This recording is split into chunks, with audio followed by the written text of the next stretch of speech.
You're listening to iCannabisRadio.com.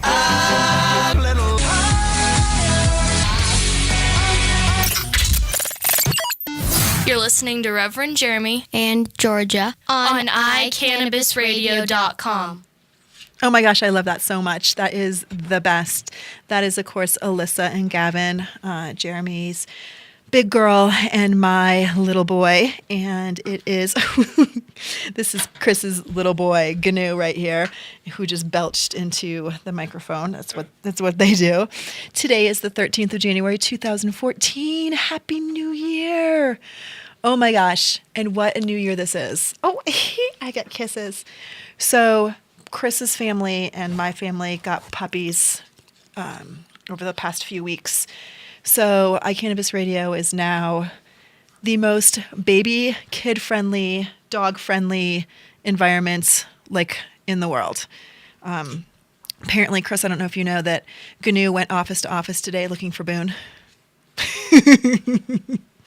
Trying to figure out where his playmate was. We took a vacation this weekend to the lovely town of Crested Butte, Colorado, to ski some of the best, prettiest trails in Colorado. It is a gorgeous part of the country if you've never been down there. They had dog's trying to crawl away from me. Go for it. They had snowstorms. Oh my gosh, like crazy snowstorms all last week. And then like 3 inches in 24 hours, which I guess isn't the most of what I just realized that my breastages just popped right out here on internet. So Chris immediately puts the camera on. Chris, you're not supposed to do that. It's me. I'm not a girl. It doesn't count. So Crested Butte. So we stayed at a hotel called Elevation. It is slopeside. And when I say slopeside, I mean picked up my skis. Gavin and I picked up our skis. Warren, of course, can't ski right now because he broke his foot back in September, as you guys remember. So he is off the slopes for the 2014 ski season. Unfortunately, my fear is, knowing my husband, he will make an effort to try to ski a couple days, which I think is a bad idea because when you break your foot, getting a ski boot, that hurts. Anyway, Crested Butte is very, very dog friendly, very family friendly. There were tons of families there, lots and lots of kids, and my dog got a job when we were there. His job was the greeter dog. His responsibility was to stand in the lobby of Elevation and look at all the people and say, "Hello, my name is Boone. Welcome to Crested Butte. Would you like to pat the puppy? Hi, it'll make you feel better if you pat the puppy. Welcome to Crested Butte. You're at Elevation. It is a beautiful hotel. Would you like to pat the puppy?" And he did that the whole time. There wasn't a single person that could walk by without getting crazy snuggled. You know, everyone was so dog friendly. It was amazing. But you know what else is amazing about Crested Butte? They are very cannabis friendly. Very cannabis friendly. They have 3 dispensaries in the town of Crested Butte. So Crested Butte is there's a town called Gunnison, and Gunnison is where Western Colorado State University is located. And then if you go one direction, you go to Montrose. You go the other direction, you go to Salida. And then the town of Crested Butte is about 25 miles probably from Gunnison. So big college town. It's one of those, all the Texans go ski there because you can get nonstop flights from Houston and Dallas straight into Crested Butte. Snow is great, mountain's great, but they're super cannabis friendly. These three dispensaries are located in this tiny little town. I'm not kidding. The town has like 12 streets, one stoplight, a couple of stop signs. That's about the long and the short of it. And then Mount Crested Butte has some hotels and condos and houses and that kind of thing. It's all pretty small. But they have adopted retail rules, and their first retail store is called Acme. Acme is a place that is, from my understanding, has 3 locations. One is in Ridgeway, Colorado, one's in Durango, Colorado, and this third location in Crested Butte, Colorado. So on I believe it's the 22nd of January, which is a week from Wednesday, they are going to open their recreational store.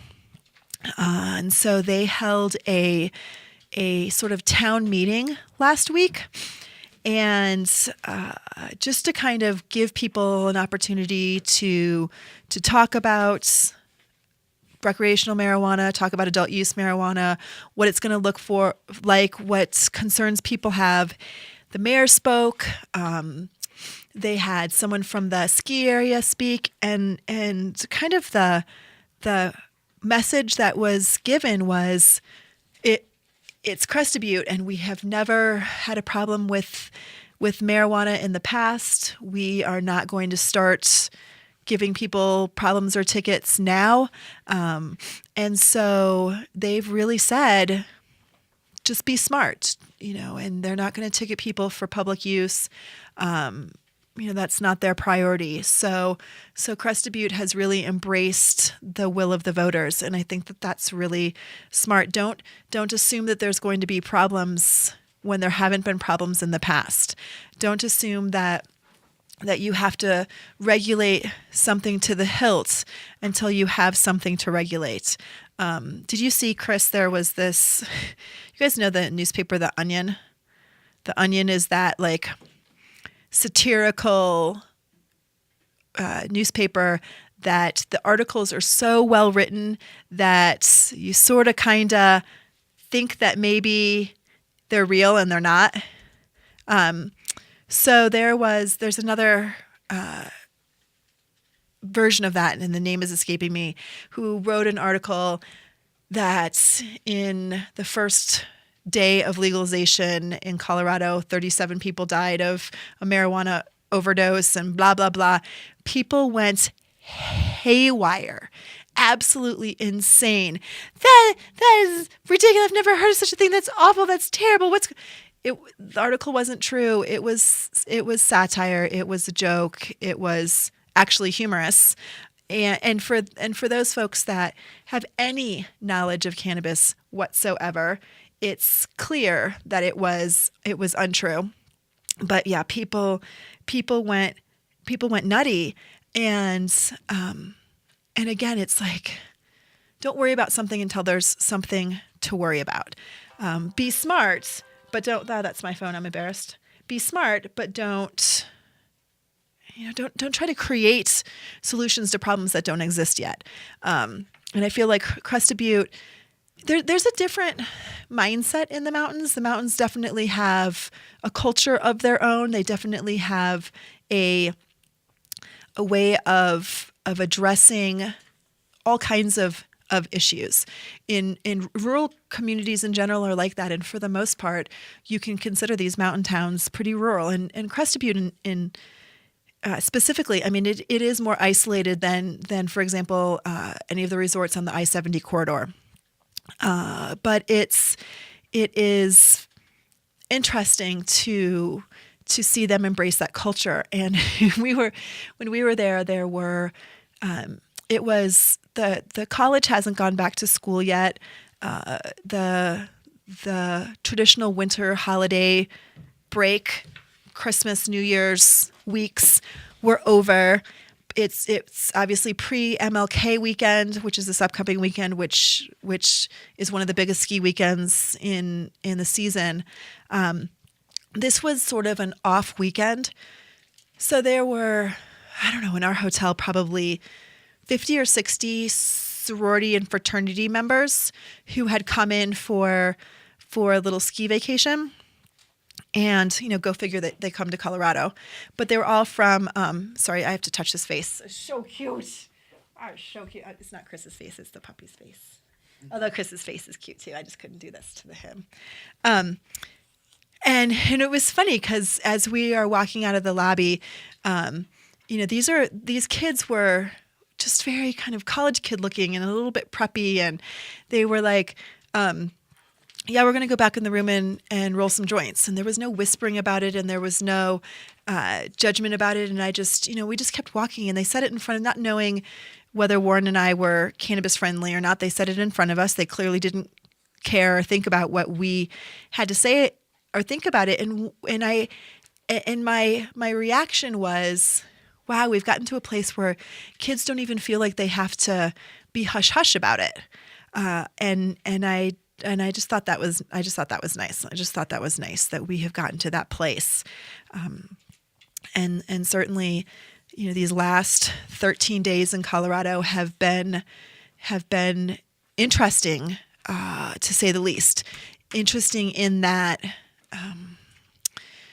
there are still lines at some stores, like crazy. Some stores haven't had a huge rush. Other stores have definitely felt it. The clinic stores have run out of product a couple times, run out of flowers. They've had other things. They've had pre-rolls or whatever. But it's just been interesting. I kind of thought that the first 2 or 3 days would be big, and then it would kind of die down, and people would be like, okay, we can move on. But clearly, it has been more exciting than that, and I think that we'll see spring break will be another uptick in the business. We'll see, certainly, I can't even imagine what 420 is going to be like. I don't even know how to figure that out in my head, how, if people are going to travel here for 420. Certainly on a normal day in medical marijuana sales, 420 has a big uptick for, I would be willing to say, all stores. But this year, I think it's going to be a significant uptick. But the sky again did not fall. There weren't riots for people were waiting in the snow. On the 1st, I live near a dispensary, and I drove. We're going to open at 8:00 on the 1st, and so at about 7:30, I drove past, and there was a line of maybe 10 people, and then Warren drove past at maybe 4 p.m. on that day. And when I drove past, it was just starting to snow, and it had been warm. So it was that sleety, wet snow. And we don't get that very often, but it's not pleasant. It wasn't freezing cold or anything, but it wasn't something that you wanted to stand in necessarily. People stood in that for several days. They were just fine with it. And again, people were happy in line, and no one rushed the door and got trampled.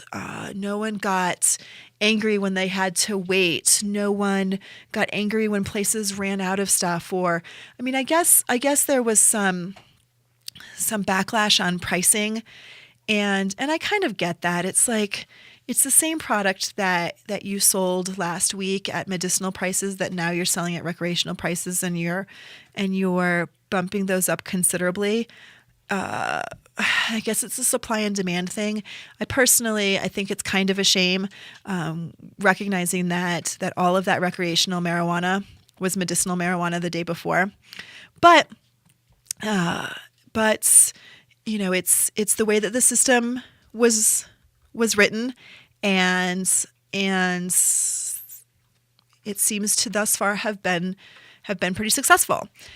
When we come back from the break, I'm going to go through some of the hoops that these companies have had to jump through, and sort of my own personal experience going through this process to sell adult use marijuana, recreational marijuana. What do you call it? I know that the Amendment 64 campaign really wanted to call it adult use. They wanted to get away from that recreational thing, but I personally don't think that calling it recreational marijuana, cannabis, whatever is so awful, because we're talking about adults doing it, and so adults are making choices that are good for them. So we're going to talk a little bit about what Denver is requiring, what the state's requiring, what some of the pitfalls have been for companies trying to get into this game. I know last week when I left Paul and Jeremy and Chris holding down the fort around here, there was a lot of talk about what it was like to go and purchase retail and how that felt.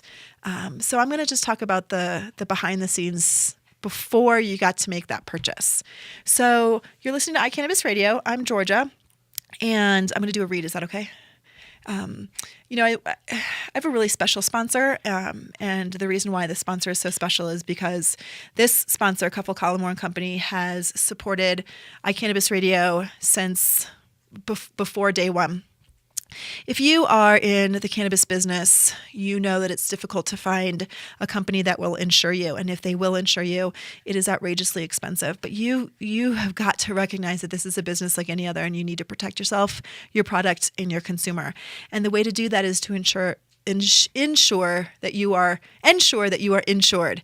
And calling Cuffle Collimore & Company or emailing Bob Collimore at rtc@cufflecollimore.com is probably the best way to do that, to get a quote to find out if you have the coverage that you need. Did you realize that if someone gets sick from your product, even if it's a product that you didn't make but you sold, they can sue you?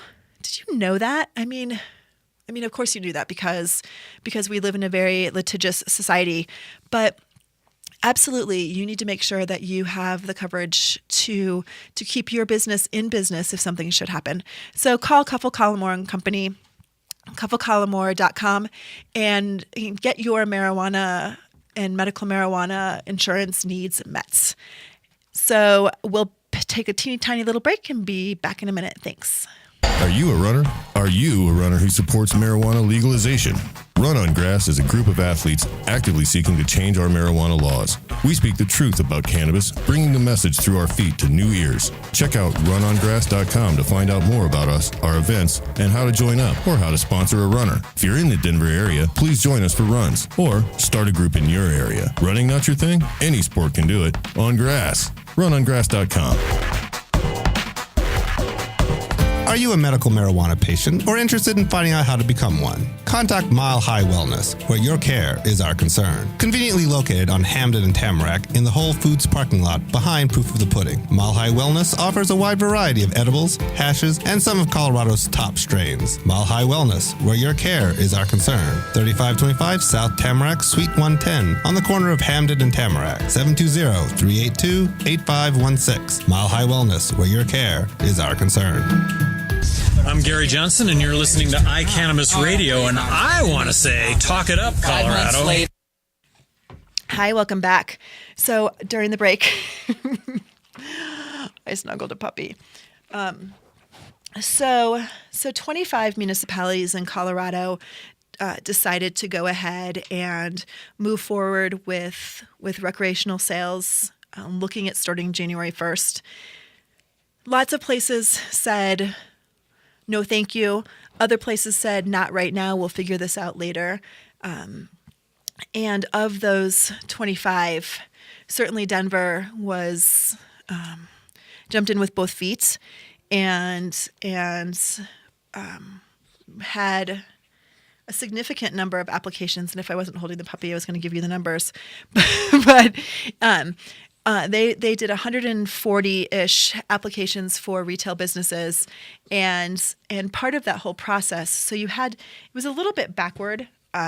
You had to apply with the state first, and when you applied with the state, you then paid for your state application and your municipal application. So you literally went in with a check from for the state and then for your municipality that the state would forward on to the municipality. I know it sounds so convoluted. So then once you completed all your state stuff, you then made an appointment with your municipality to go through whatever their process was. And in Denver, you had to fill out another application. You had to get another surety bond, and that surety bond says if you were to go out of business for whatever reason, you would have a bond that would pay your sales tax. That surety bond is for $20,000. So you have to, and you don't pay $20,000. You just pay for a bond that's worth that much. Now, if you have multiple stores in Colorado or in Denver specifically, each store needs its own separate bond. So you could end up having $80,000 in bonds, in just city bonds or more, and the bond places were making you show some sort of capital for that. I mean, it was a lot. It was a lot. So when you do that, you go through this whole process, and they go through your application sheet by sheet.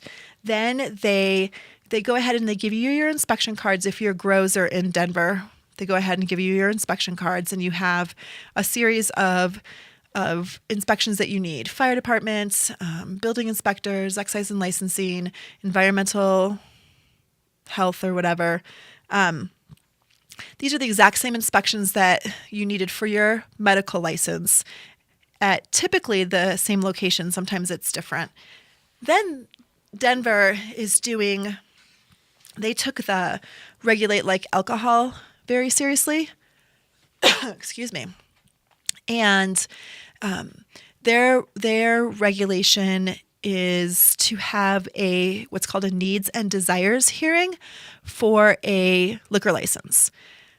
Well, because these places are already in business, they don't have the same needs and desires hearing because no one's saying whether or not they need a place. There's already this place in existence, so you don't have to prove a need for it. You're already doing business. There's already enough business to keep you running. So clearly, there isn't the requirement to do a needs and desires. So it's a good neighbor hearing. And that good neighbor hearing essentially, and I'm going to pull up, I printed out some of the stuff. It essentially is saying that your being in business isn't having an adverse effect on that community. And it's the burden of the person requesting the license to show that your business isn't burdensome. So you are required to, once your hearing is scheduled, you get, I think we got 6 weeks to advance notice of our hearing. 20 days prior to the hearing, you are required to put a notice of hearing up on your property, and you've seen them before. They're big, huge signs that say notice and of a liquor license change or whatever. And so it's that same thing. And so the hearing is actually a hearing in front of a hearing officer where the owner needs to present witnesses, a minimum of 3 witnesses. They can petition to show that the neighborhood is in favor of this business, and then opposition can come and say whether or not they are interested in opposing your business. So the city had no idea really how long these hearings were going to last. And initially, they had allowed like a half a day or something per hearing. And we're thinking that they were going to wheedle it down to about an hour. Apparently, if there hasn't been opposition, it's been about 15 minutes per hearing. But the prep for those hearings is big. I mean, there's a lot of prep that needs to be done, and lots of people need to arrange their schedules, not just the business owner, but all of their witnesses need to be in attendance. And then the hearing officer has 5 days to make a determination as to whether or not they are going to accept or deny the application. If they do indeed go ahead and accept that, then the city will issue inspection cards for the stores.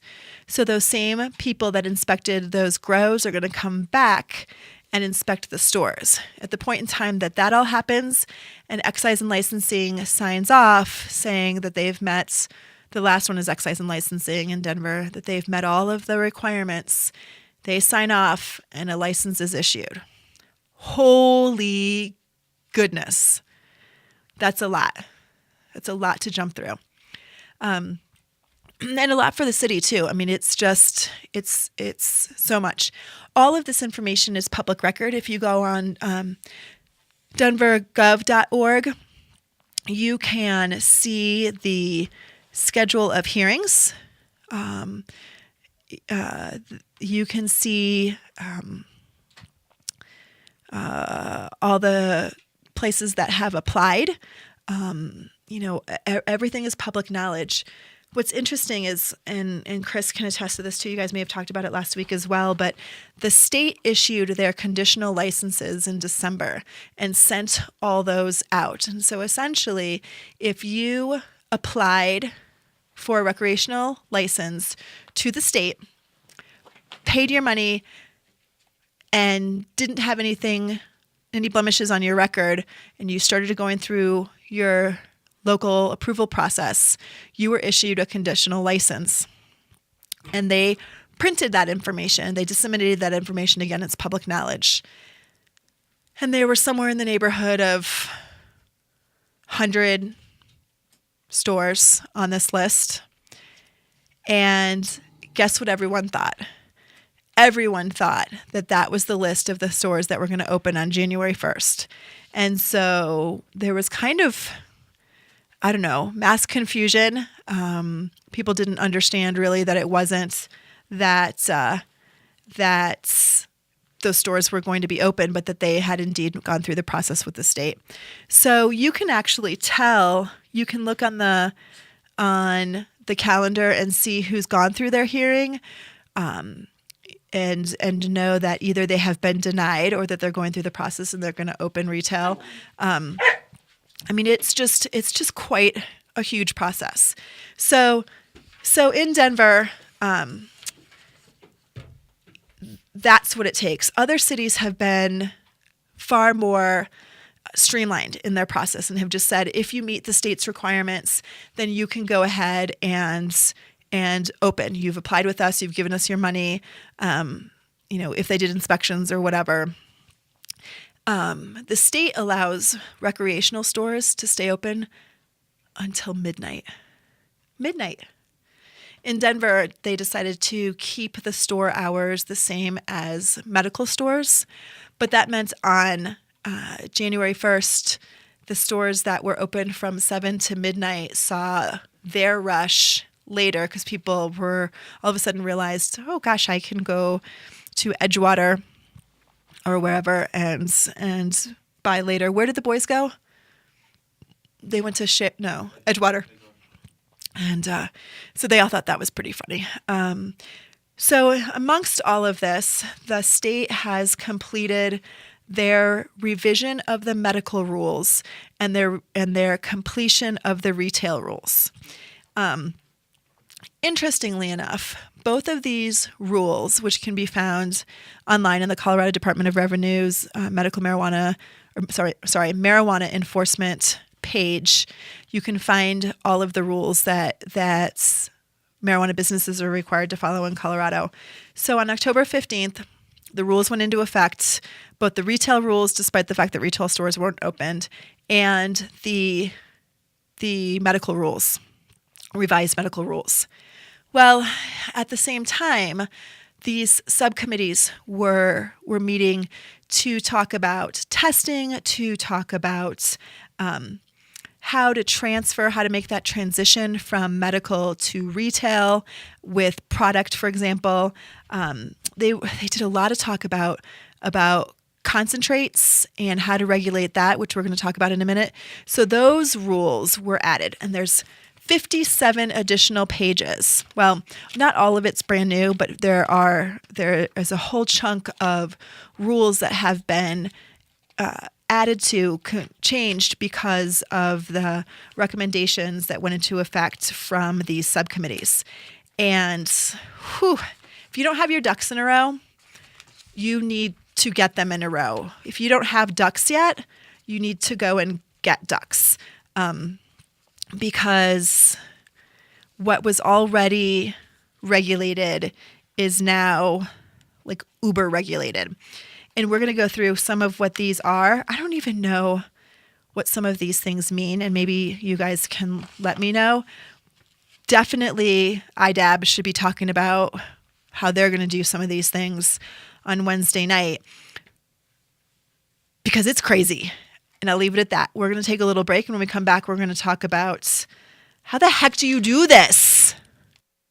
High up in the Rockies is beautiful Frisco, Colorado. Medical Marijuana of the Rockies is a medical marijuana center with compassion for Colorado's medical patients. Looking for great meds grown organically in soil? You've come to the right place. Medical Marijuana of the Rockies is just off I-70 at exit 203. Check them out at the web at www.mmrockies.com. Their ever-changing strain and clone selection is updated on the website daily. When making a trip to the mountains, no matter the season, stop by Medical Marijuana of the Rockies. Make sure you say you heard about them on iCannabis Radio. You can call 970-668-MEDS to get more information. Medical Marijuana of the Rockies, your mountain source for meds. The Law Office of Edson, Mayton & Matz provides criminal defense, family law, medical marijuana defense, and advice about setting up and running a medical marijuana center, optional premises cultivation operation, and infused product manufacturing businesses throughout the state of Colorado. We're focused on providing high-quality service and customer satisfaction. We will do everything we can to meet your expectations. WarrenEdson.com. Edson, Mayton & Matz in Denver, 303-831-8188, and in Aspen, 970-948-7183. WarrenEdson.com. Green Faith Ministry is for spiritual guidance, MMJ information, and networking combined with compassionate care on the way to enlightenment with all Green Faith sacraments. Green Faith provides charity assistance, including medical and food throughout the year. Contact them at greenfaithministry.com. Hi, welcome back. So I like all these rules things. I mean, it makes sense to me. But this is like way up here. It's way up here. So the changes, we're just going to go through some of like the more interesting things. One of the big questions was, so we start this retail thing on January 1st. Where does all this marijuana come from? Because you can't really start growing it till you get a license for it. These licenses aren't going into effect until days before the stores are allowed to open. So they made a consolation that said, you know what? You can make a one-time conversion of your inventory and flip it over to retail. One time you can do it. Your plants, whatever product you have in your store, you can just sell it retail. You can never flip it back to medical again. You have to sell it retail, and you can never do that again. But that's something that you can do this one time. So there's rules that kind of explains how you do that. And the new part of it was they couldn't figure out how to determine how many plants you could grow as a retail grow. So they decided to, while they were they had every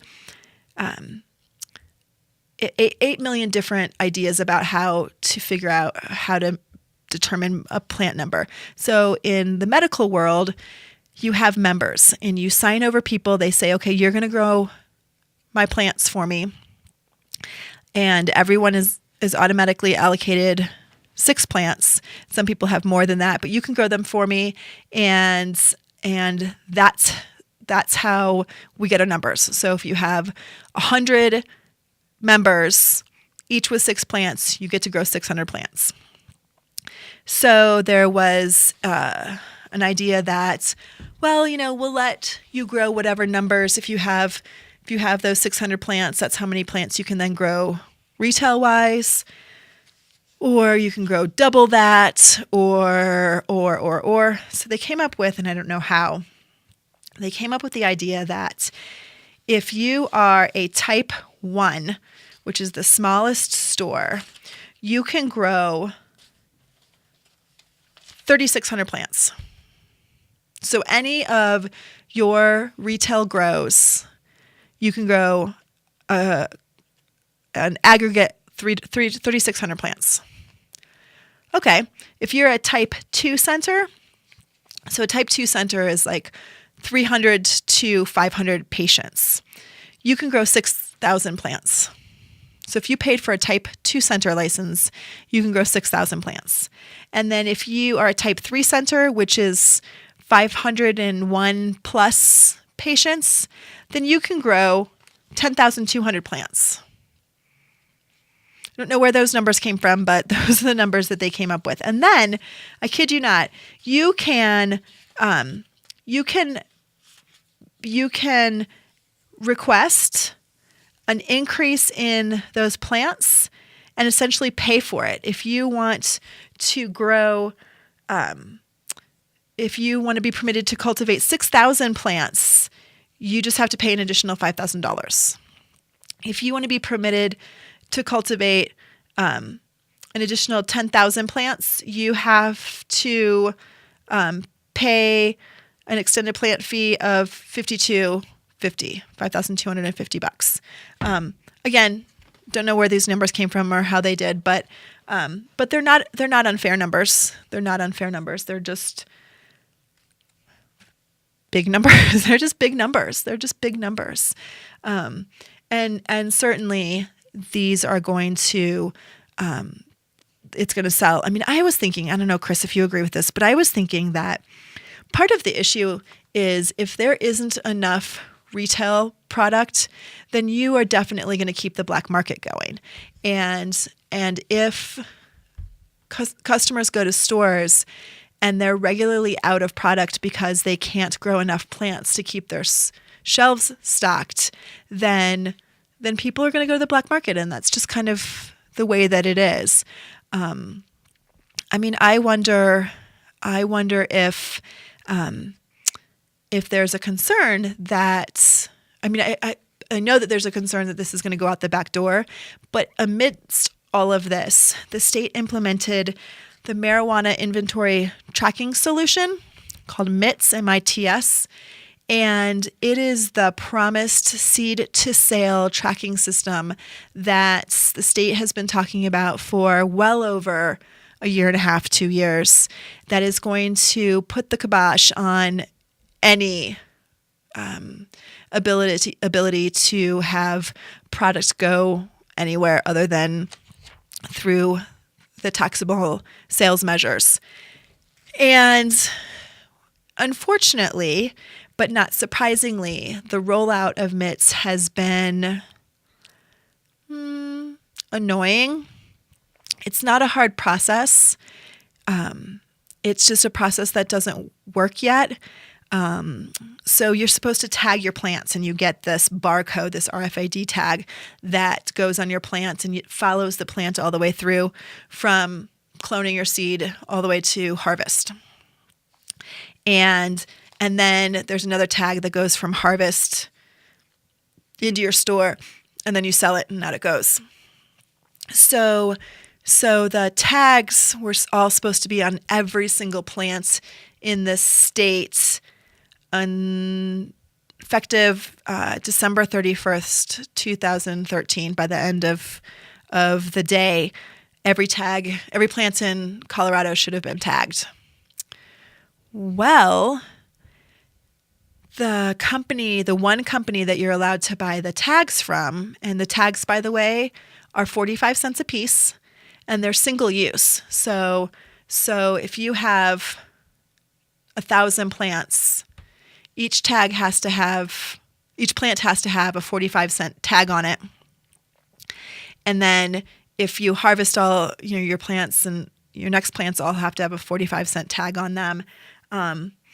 The manufacturer of those tags has greatly underestimated the number of plants that existed in Colorado, because they were manufacturing, I talked to them, my personal self, they were manufacturing 500,000 tags a day, and they have not been able to meet the need yet of Colorado. There are still plants that aren't tagged, orders that have been placed weeks ago that have not been fulfilled because they can't keep up with the order. So do the math. This company is the sole provider for these tags, and they, at least when I talked to them as of, I don't know, right after Christmas, They were producing 24 hours a day, producing 500,000 tags a day at 45 cents a piece, and they couldn't keep up. Oh, and that doesn't, that's not to say there's also these things called these package tags. And if you're an infused product manufacturer and you are moving your brownies from your licensed facility to the store that is your client's, you have to have a package tag on those. Package tag is also single use. It costs 25 cents, and it shows that you've moved this product from this place to this place, which is great and wonderful. But the system isn't working quite the way that it's supposed to. So anyway, lots of plants, lots of tracking, all of this implemented at the same time that these rec stores are opening. All these rules about waste and what to do with your waste and how to track your waste, how to weigh it, which has been the rule all along. There just haven't been good guidelines around it. There aren't a lot of companies. You have to use a licensed composting company. You can't put anything in the trash. That's against the law. It has to all go to a specific composter, and they have to come pick it up. And so there's rules around that. You have to track that in the marijuana inventory tracking solution system. But I want to talk about these crazy, fascinating rules about concentrates and how to make concentrates and what you have to do. I mean, it is so beyond my brain power. I mean, I don't even know what some of these. They have to hire some specialists, and I don't even know what these specialists mean. And I'm hoping there are people who are in this industry that know what this is talking about, because I hope they had a voice in all of this. I'm not sure that the people who make concentrates on a daily basis voiced their solid opinion on what these rules should look like, because if they did, they tangled themselves up without realizing it. So we're going to take a quick break, and when we come back, we're going to talk about what it is required to make solvent and solventless hash in the state of Colorado. Be right back. Whether you are a commercial grower or cultivate as a hobby, No Dough Urban Garden Supply is Denver's first stop for your hydroponic grow needs. With a wide range of products including House and Garden, Botanicare, and Fox Farm, their knowledgeable staff can get you started on your first garden or help you with your well-established business. No Dough Urban Garden Supply is located in downtown Denver at 1330 27th Street, 4 blocks north of Coors Field near MMD of Colorado. They are open 6 days a week from 11 a.m. to 6 p.m. Call 303-296-3424 or visit them on the web at www.nodoughurbangardensupply.com. Green Faith Ministry is for spiritual guidance, MMJ information, and networking combined with compassionate care on the way to enlightenment with all Green Faith sacraments. Green Faith provides charity assistance, including medical and food throughout the year. Contact them at greenfaithministry.com. Hi. So I really want you guys to help me understand this because it's fascinating. So I'm looking at the retail rules for retail marijuana concentrate production. So this is what allows a business to make earwax, shatter, butter, bubble. I'm not even talking about edibles. I'm just talking about concentrate production. So, and some of these rules are going into effect incrementally. So the main rule went into effect last Friday. And then there's a piece of these rules that go into effect March 1, April 1, and July 1. So here's what needs to happen. And let me back up and say that I believe that most of these rules came from a safety-based perspective, that nobody wanted to see anybody blow up or set fire to a building or any of those kinds of things that unfortunately happen when people aren't really safe when using things like butane or any other flammable or potentially flammable substance. So that's probably where this came from, but it's kind of funny where it ended up. So certainly there are sanitation rules. There are sanitation rules that affect all of this, and there should be. This is something that people are ingesting.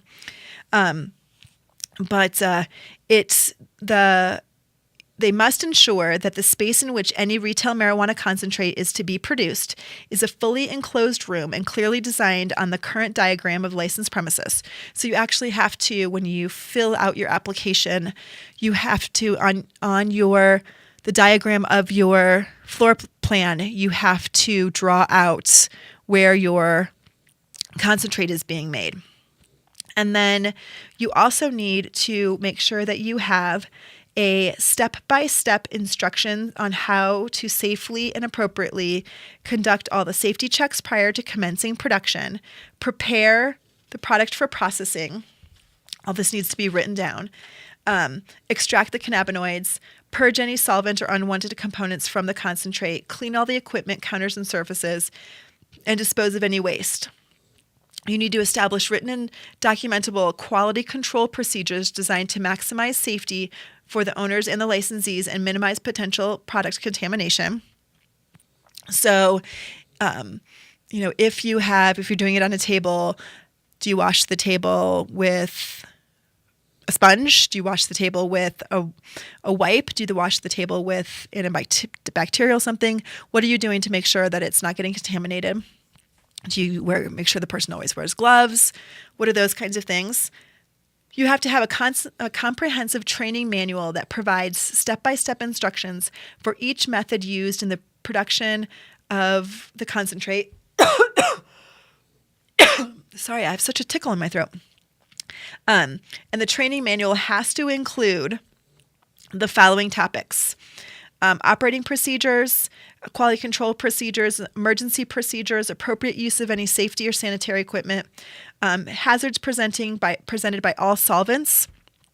So if the solvent is a burn risk or any of those kinds of things. And then clear instructions for the safe use of the equipment involved, and then any additional cleaning required to comply with all applicable sanitary rules. So we haven't even gotten to what makes me shake my head the most.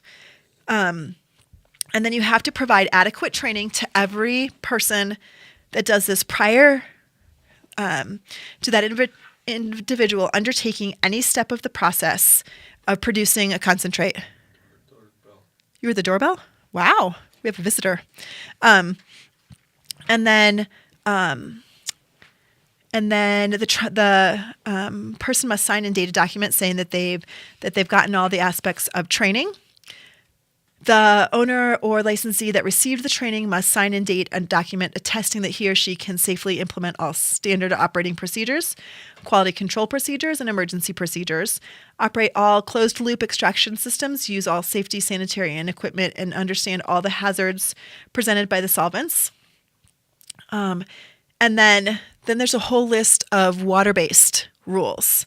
So for water-based concentrate making, you have to ensure that the equipment, counters, and surfaces are clean, ensure that the equipment, counters, and surfaces are thoroughly cleaned after production, ensure that the room in which dry ice is stored is ventilated. Don't have to use dry ice. Ensure that the appropriate safety and sanitary equipment, including protective equipment, is provided. Ensure that only finished drinking water and ice made from finished drinking water is used. Ensure that if propylene glycol or glycerin is used in the production of food-based retail marijuana concentrate, then the propylene glycerin or glycol or glycerin is food grade. And then, let's see, you need to follow all those rules, blah, blah, blah. And then there's a whole bunch of the same things for solvents. But here's what's which I can understand are pretty detailed.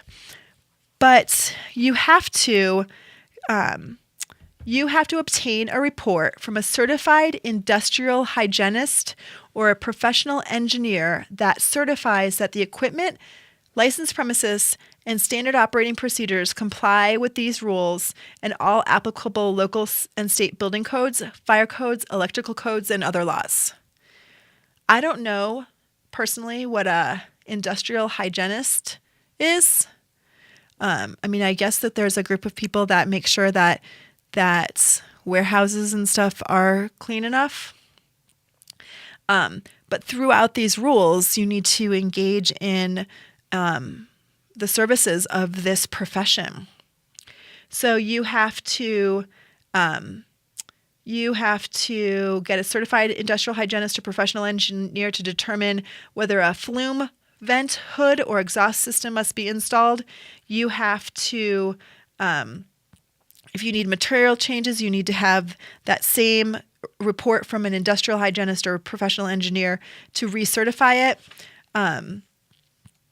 You need the certified industrial engineer or industrial hygienist or professional engineer to review and consider any information provided by the manufacturing facilities, by the design of the manufacturer of the equipment used. That's a may. That's not a have to.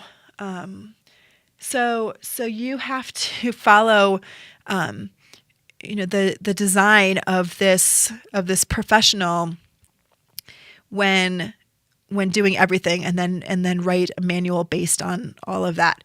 So it has really changed the face, and it's probably not a terribly bad idea. I just hope that the people that do this have an understanding of what this means and what this looks like and have engaged in this already. Because these rules don't go into effect until some of those specific rules, March, April, or July. I mean, when that rule's in effect, that needs to have been completed. So, they talk about the electrical listing, the UL or the ETL listing of the system and what that looks like, and then what to do if you use ISO or ethanol. You have to ensure that all flammable solvents or other flammable materials and chemicals are stored properly, which is good.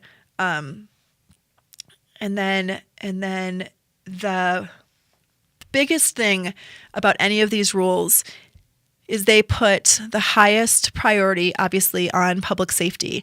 And so if you violate what's considered a public safety rule, that's your biggest violation, one of the biggest violations that you can have. And any violation, failure to comply with these rules, they clearly say it constitutes a license violation affecting public safety. So that's a big damn deal. And then they have all of the rules laid out for testing and what you have to do. The testing, let's see, the division may elect to require that a test batch be submitted to a specific retail testing facility for testing it to verify compliance, perform investigations, compile data, or address a public health and safety concern. A retail marijuana testing facility must establish a standard. So the testing includes testing of microbials, residue, solvent residue, and then other contaminants. And those other contaminants include pesticides, chemicals, and microbials as well.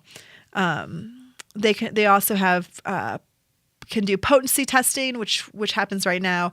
Retail marijuana testing facility may test and report results for any cannabinoid provided the test is conducted in accordance with the division's retail marijuana testing facility. And then all potency tests conducted on retail marijuana must occur on dried and cured marijuana that's ready for sale. And then they say that if if an individually packaged edible retail marijuana product contained within a test batch is determined to have more than 100 milligrams of THC within it, then the test batch shall be considered to have failed potency testing. If the THC content of the marijuana product is determined through testing to not be homogeneous, then it shall be considered to have failed potency testing. A retail marijuana product shall be considered to not be homogeneous if 10% of the infused portion of the product contains more than 20% of the total THC. So if, in the sort of olden days, there was a lot of issue around the fact that the product wasn't spread out evenly throughout the entire product. You take a bite of a brownie or eat a third of a brownie and you felt nothing, and then you ate the next third and you fell asleep for 48 hours. No one wants it to be like that. So that's kind of all laid out in these rules. So wow, there's a lot going on. If you want to know why your local dispensary is feeling like maybe they're running around like a chicken with their head cut off, it's not just because we're all excited for retail sales. It's because there's just a lot going on, and I'm excited for it. It's very exciting, but it's a lot, and the world is sort of watching everything that happens in Colorado, understandably so. But we want to put our best foot forward, and so you want to comply with all of these, but it's just. We haven't even talked about packaging and exit packaging, and how in October we were told everything had to have child-resistant packaging, and people scrambled to make sure that their packaging met those requirements, only to find out that just last week that's changed a little bit, that it isn't enough to have it leave your store in child-resistant packaging, but if it's more than a single dose package, it has to reseal child resistant as well. So it's a lot, but at the end of the day, it's great to do this. It's great what Colorado is doing, and I'm excited. It's exciting. Come check it out. You got to check it out. Can I tell you what's going on the rest of the week on iCannabis Radio? It's pretty exciting, I got to say. So Wednesday, the Adam Dunn Show, of course, from 11 a.m. to 1 p.m. 2 wonderful hours talking about stuff like hemp, just, stuff like that. And then Wednesday night, it's iDab again on, they're doing one Wednesday a month, and this is their Wednesday, the 15th, with Dan and Jeremy and Derek. So don't miss them. They start at 7, Chris? I didn't write it down. 7 o'clock. Thursday afternoon, the Hemp Connoisseur from 4 to 5 p.m. And I'm really bummed out to say that Reefer Madness is not going to be continuing. They might come back another time, but they are not going to be on Fridays anymore. I'm so sad. Monday afternoon, as you know, in the lab with Jennifer Murray from Can Lab, and of course Jeremy and I on Monday nights from 7 to 8. And we try to have as many dogs as possible. That's just what we do here. I want to thank our sponsors, Edson Maiten and Matt's Mile High Wellness, Noda Urban Garden Supply, Edson Maiten and Matt's Medical Marijuana of the Rockies. Thank you, Jerry, for my birthday card. I really appreciate it. Run on Grass, and of course, my favorite, Couple Collmore and Company. Please contact us. We have a contact page on our website. You can always get on our Facebook page and tell us what's going on. And yeah, we're busy here in Colorado. Hope you guys are busy out there too. Thank you so much for listening, and I'll talk to you later.